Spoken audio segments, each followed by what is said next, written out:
Hello friend, good morning. स्वागत है आप सबका हमारे यूट्यूब चैनल लर्नर्स क्लासेस में। हम पढ़ रहे थे घटना चक्र पूर्वावलोकन हिस्ट्री 2023 एडिशन को, जिसमें हम जो है मॉडर्न हिस्ट्री को पढ़ रहे हैं। मॉडर्न हिस्ट्री में हमारी एक क्लास हो चुकी है, ये दूसरी क्लास है जिसमें जो है ये हमारा चैप्टर रहेगा ईस्ट इंडिया कंपनी और बंगाल के नवाब। तो चलिए शुरू करते हैं। इससे पहले फ्रेंड्स आपसे रिक्वेस्ट थी, आप चैनल पर पहली बार है तो प्लीज़ चैनल को सब्सक्राइब कर लीजिएगा, वीडियो को लाइक कर दीजिएगा एंड शेयर करिए, एंड जो भी आपके सजेशन हो उसे कमेंट बॉक्स में जरूर बताइएगा। तो चलिए शुरू करेंगे ईस्ट इंडिया कंपनी और बंगाल के नवाब टॉपिक को। देखते हैं। मुगल सम्राट द्वारा स्वतंत्र रूप से नियुक्त बंगाल का अंतिम गवर्नर मुर्शीद कुली खान था। जी, ये मुगल सम्राट के द्वारा नियुक्त किया गया मतलब बंगाल का अंतिम गवर्नर जनरल था। तो वो था कौन? मुर्शीद कुली खान। इसने अपनी राजधानी ढाका से मकसूदाबाद बनाया था। पहले राजधानी ढाका होती थी, हुआ करती थी। इसने जो है मुर्शीद कुली खान ने ढाका से राजधानी कहाँ? मकसूदाबाद बनाया, और जो है नगर का नाम क्या रखा? मुर्शिदाबाद। राजधानी ढाका से मकसूदाबाद बनाई और नाम रखा नगर का मुर्शिदाबाद। इसने भूमि बंदोबस्त में इजारा व्यवस्था आरंभ की। भूमि बंदोबस्त में जो है इजारा व्यवस्था किसने आरंभ की थी? तो ये मुर्शीद कुली खान ने आरंभ की थी। अलीवर्दी खां जो कि 1740 से लेकर 1756 ईस्वी तक, अलीवर्दी खां जो था तो ये 1740 से लेकर 1756 ईस्वी तक रहा था। और इसने कहा कि यूरोपियों की तुलना इसने मधुमक्खियों से की, मतलब जो भी यूरोपीय थे उनकी तुलना इसने मधुमक्खियों से कहा कि, और ये स्टेटमेंट दिया इसने। ये अलीवर्दी खान ने कहा यदि उन्हें ना छेड़ा जाए तो वे शहद देंगी, और यदि छेड़ा जाएगा तो वे काट काट कर मार डालेंगी। ये स्टेटमेंट दिया था इसने यूरोपियों के लिए। इसकी मृत्यु के पश्चात उसका दौहित्र था सिराजुद्दौला जो कि उत्तराधिकारी बना। अलीवर्दी खान की मृत्यु के बाद ये इसका दौहित्र सिराजुद्दौला उत्तराधिकारी बना।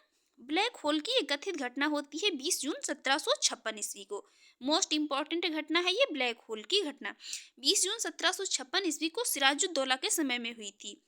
तो जो है मतलब ये जब घटना होती है तो नवाब कौन होता है? सिराजुद्दौला होता है। जे जेड हॉलवेल जो शेष जीवित रहने वालों में से एक थे, इनके अनुसार 18 फीट लंबे तथा 14 फीट और 10 इंच चौड़े गड्ढे में जो है 146 अंग्रेजों को बंद कर दिया गया था। इसमें जो है ये ब्लैक होल घटना जो है तो ये किसी अंग्रेजों से संबंधित थी। मतलब इसमें क्या किया गया था? 146 अंग्रेजों को बंद कर दिया गया था, और अगले दिन उनमें से केवल जो है कितने 30 व्यक्ति ही जीवित बच पाए थे। बाकी की मृत्यु हो गई थी। 30 व्यक्ति ही जीवित बच पाए थे, जिनमें से एक थी ये जे जेड हॉलवेल। यह घटना जो है ब्लैक होल घटना के नाम से प्रसिद्ध है।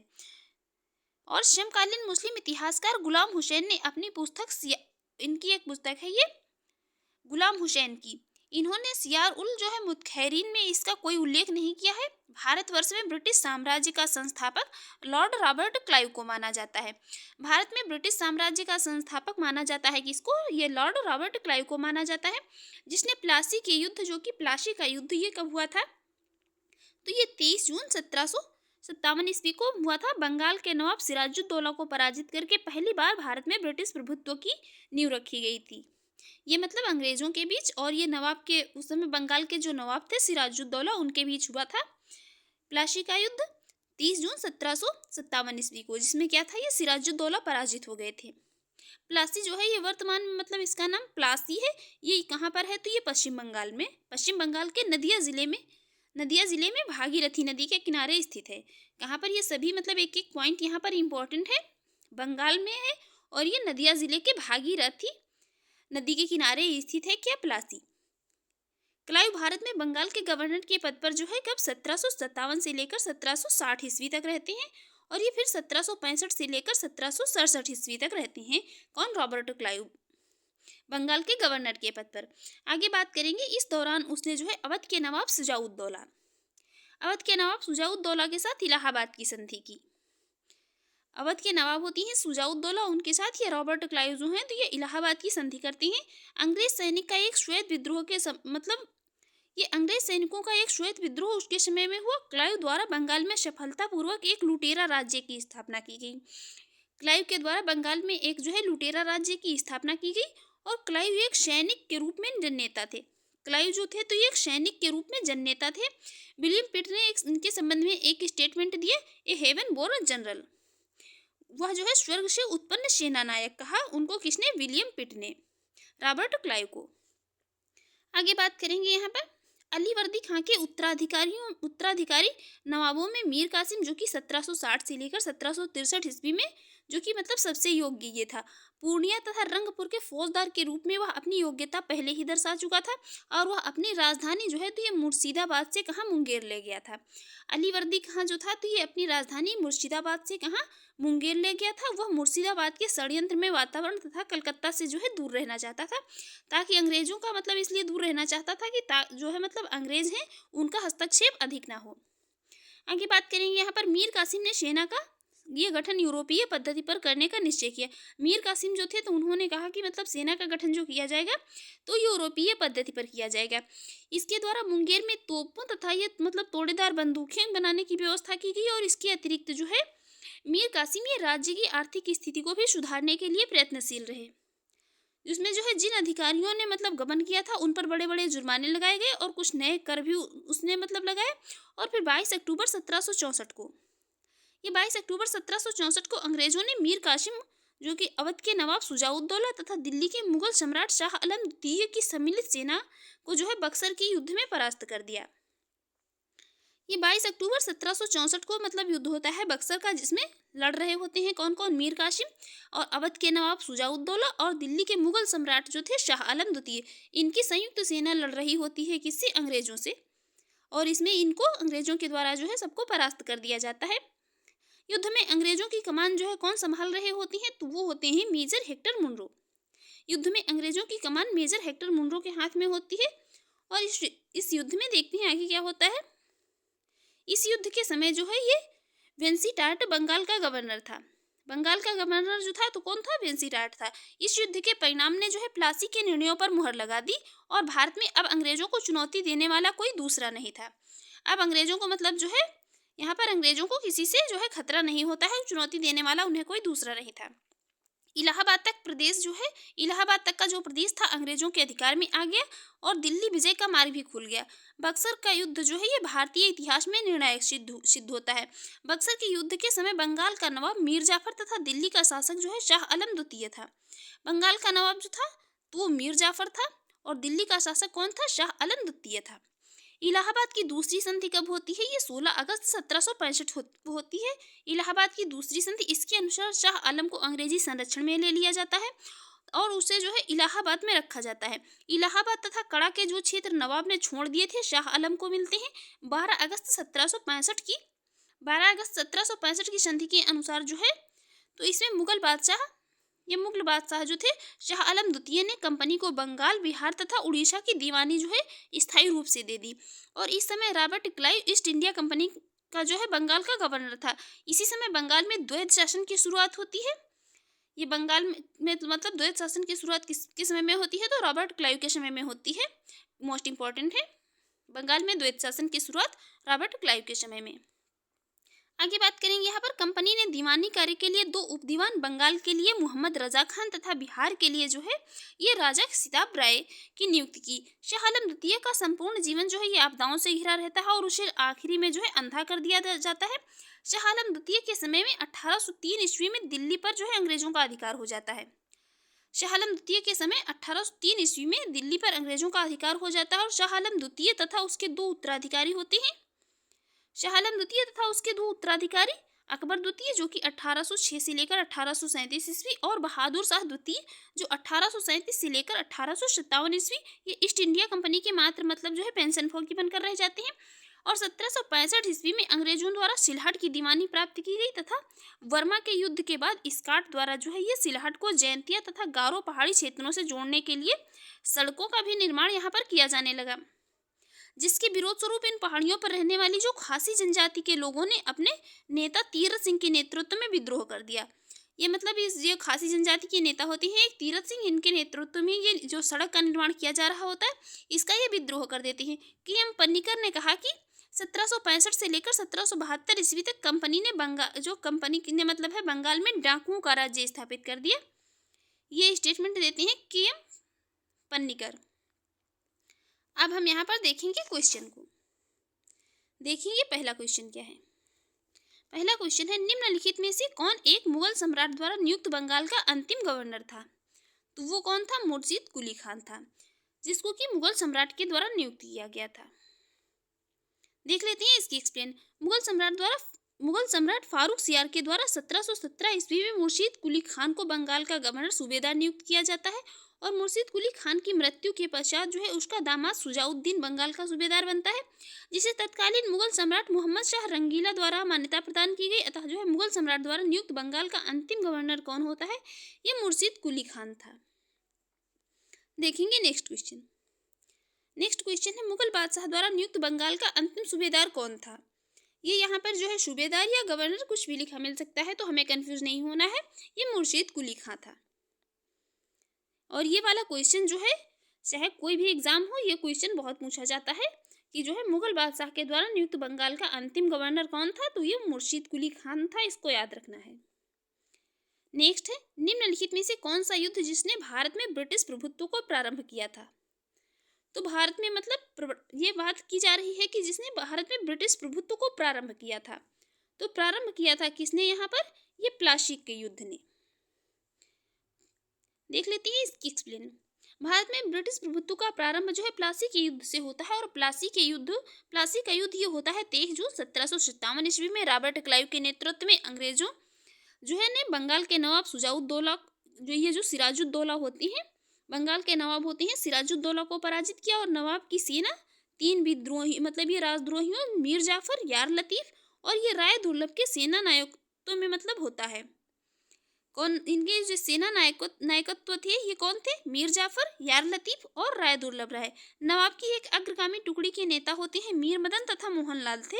सहसा जो इसमें क्या होता है, ये एक गोली से रणभूमि में ही मीर मदन मारा जाता है और नवाब जो सिराजुद्दौला द्वारा अपने प्रमुख अधिकारियों से मंत्रणा के दौरान जो है मीर जाफर ने उसे पीछे हटने को कहा तथा यह भी कहा कि नवाब को सेना का नेतृत्व जो है सेना अध्यक्षों के हाथों में छोड़ युद्ध क्षेत्र से चले जाना चाहिए। और सिराजुद्दौला जो है ये वापस क्या होता है मुर्शिदाबाद लौट गया, यहीं से उसकी जो है हार का कारण बन जाता है।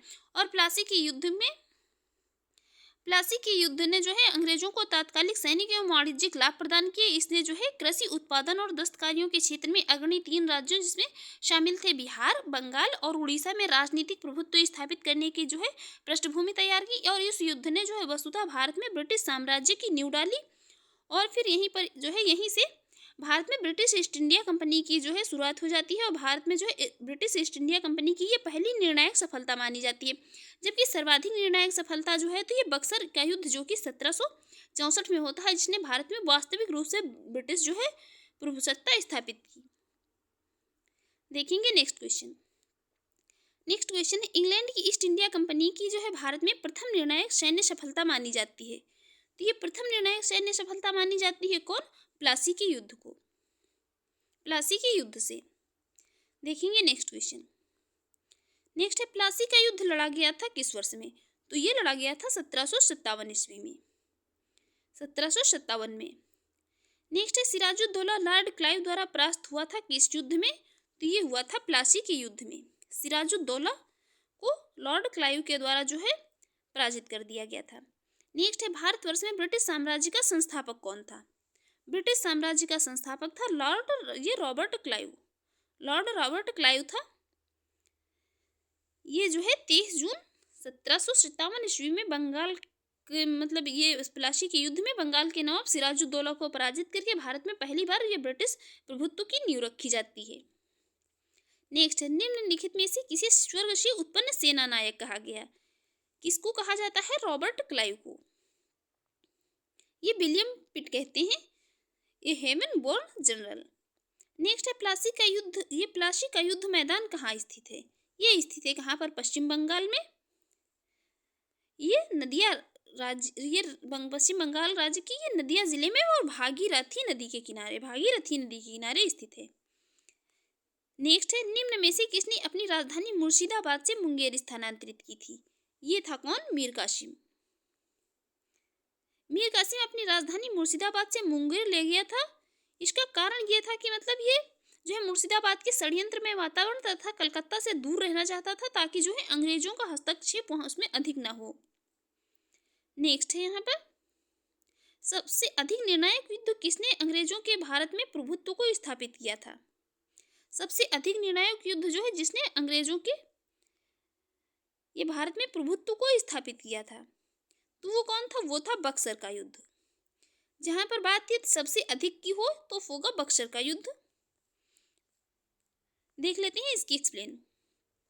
22 अक्टूबर 1764 को अंग्रेजों ने मीर कासिम, अवध के नवाब शुजाउद्दौला तथा दिल्ली के मुगल सम्राट शाह आलम द्वितीय की सम्मिलित सेना को बक्सर के युद्ध में परास्त कर दिया और इस युद्ध में अंग्रेजों की जो है कमान मेजर हेक्टर मुनरो के हाथ में थी। इस युद्ध के परिणाम ने प्लासी के निर्णयों पर मुहर लगा दी और भारत में अब अंग्रेजों को चुनौती देने वाला कोई दूसरा नहीं था।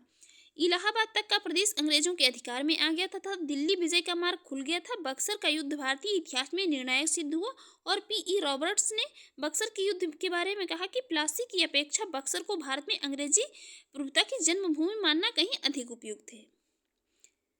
यदि बक्सर के युद्ध के परिणाम को देखा जाए तो कहा जा सकता है कि जहां प्लासी की विजय अंग्रेजों की कूटनीति का परिणाम थी, वहीं बक्सर की विजय को इतिहासकारों ने पूर्णतः जो है सैनिक विजय बताया है। प्लासी के युद्ध ने अंग्रेजों की जो प्रभुता बंगाल में स्थापित की, परंतु बक्सर के युद्ध ने कंपनी को एक अखिल भारतीय शक्ति का रूप दे दिया। नेक्स्ट क्वेश्चन है, अंग्रेजी ईस्ट इंडिया कंपनी द्वारा लड़े गए निम्नलिखित युद्धों में से कौन सा सर्वाधिक निर्णायक था?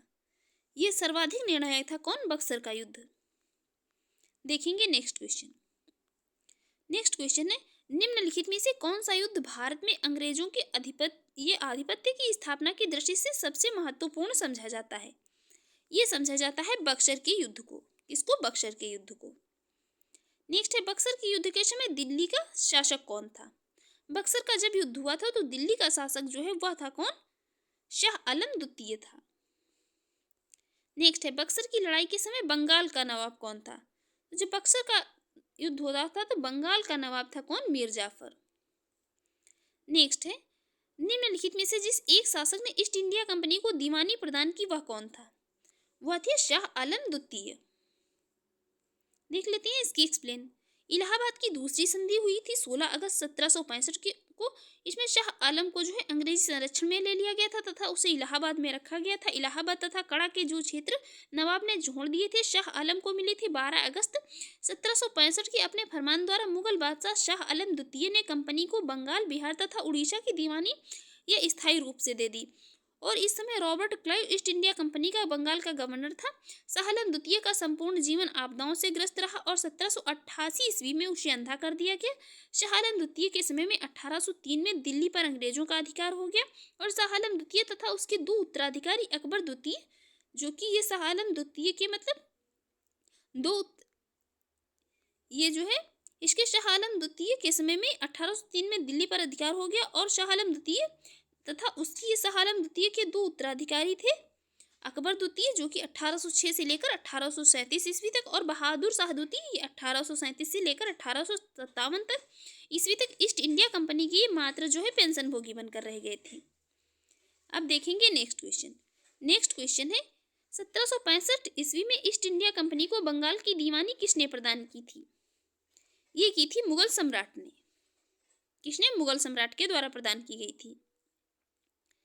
नेक्स्ट है, किस गवर्नर के कार्यकाल में ईस्ट इंडिया कंपनी को शहंशाह शाह आलम द्वारा बंगाल, बिहार तथा उड़ीसा में दीवानी अधिकार दिए गए थे? ये दिए गए थे किसको? ये दिए गए थे लॉर्ड क्लाइव को। नेक्स्ट क्वेश्चन देखेंगे, सम्राट शाह आलम द्वितीय ने ईस्ट इंडिया कंपनी को बंगाल, बिहार तथा उड़ीसा की दीवानी प्रदान की थी।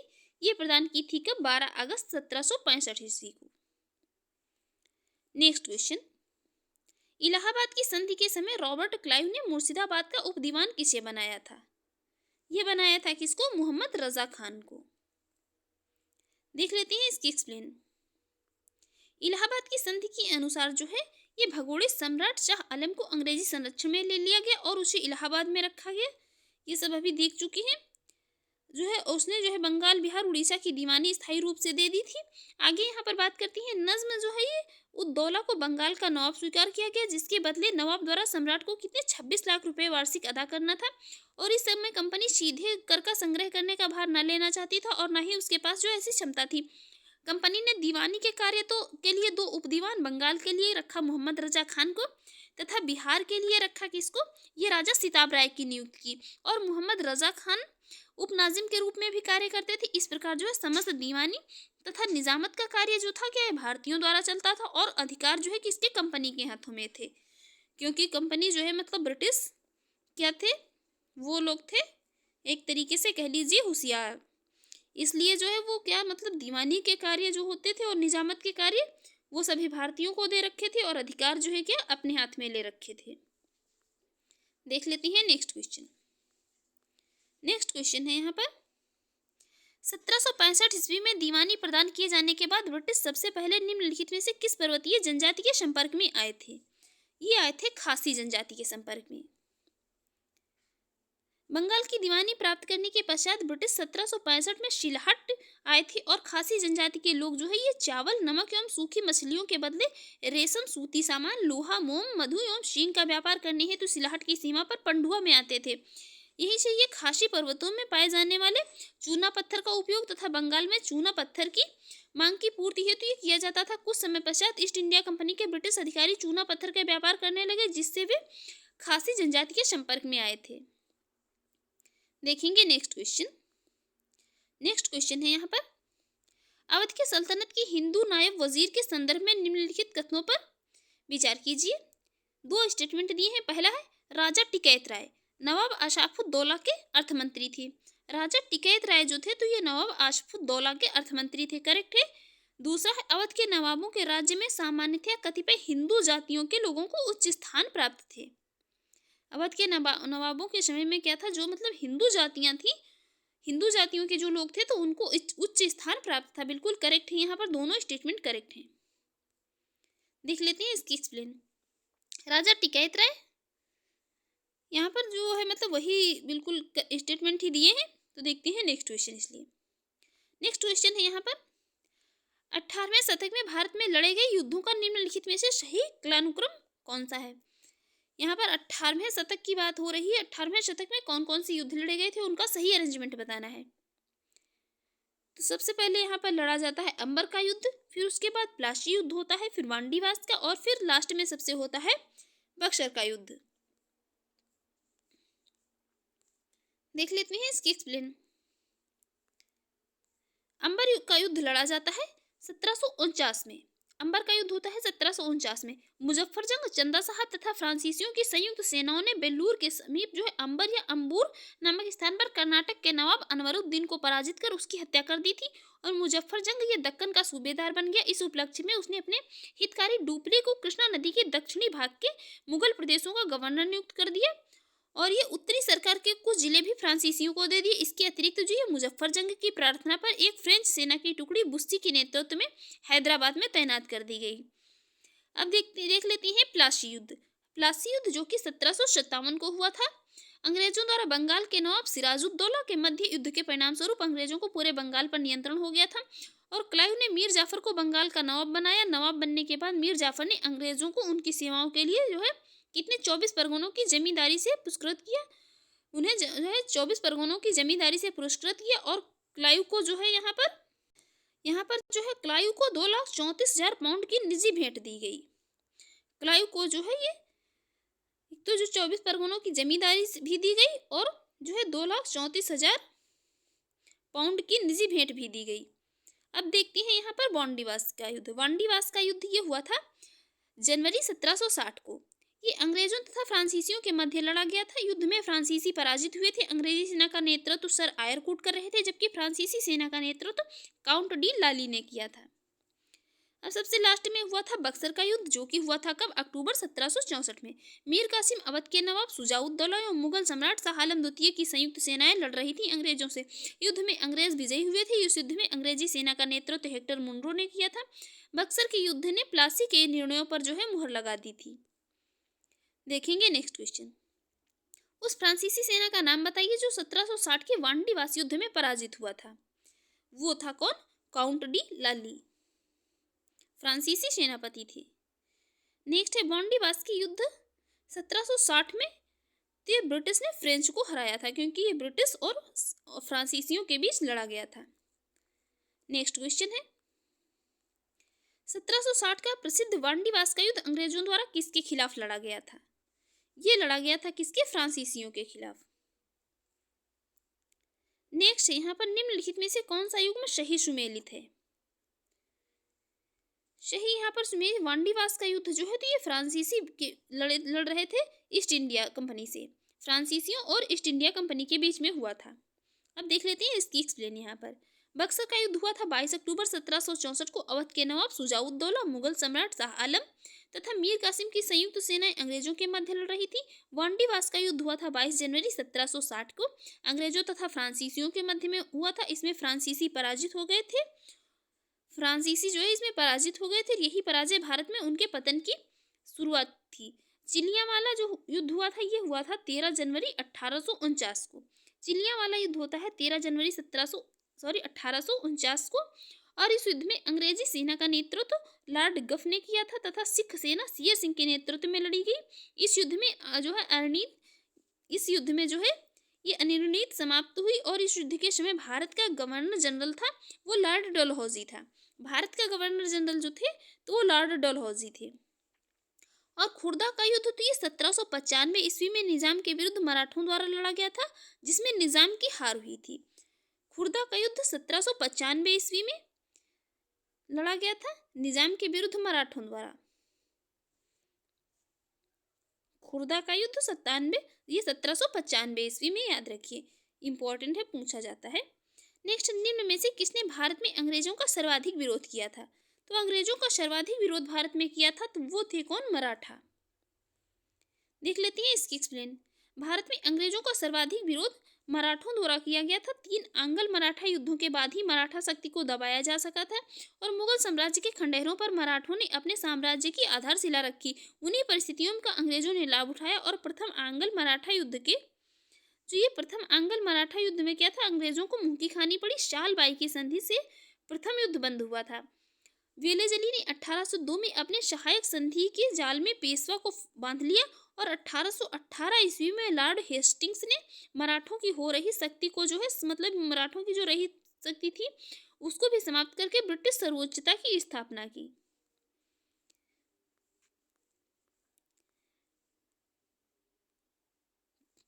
तो फ्रेंड्स, आपको हमारी ये क्लास अच्छी लगी हो और आपके एग्जाम के लिए यूजफुल रही हो तो आप हमारे यूट्यूब चैनल पर पहली बार हैं तो प्लीज़ चैनल को सब्सक्राइब कर लीजिएगा, वीडियो को लाइक कर दीजिएगा एंड शेयर करिए। एंड जो भी आपके सजेशन हो उसे कमेंट बॉक्स में ज़रूर बताइएगा। Thanks for watching.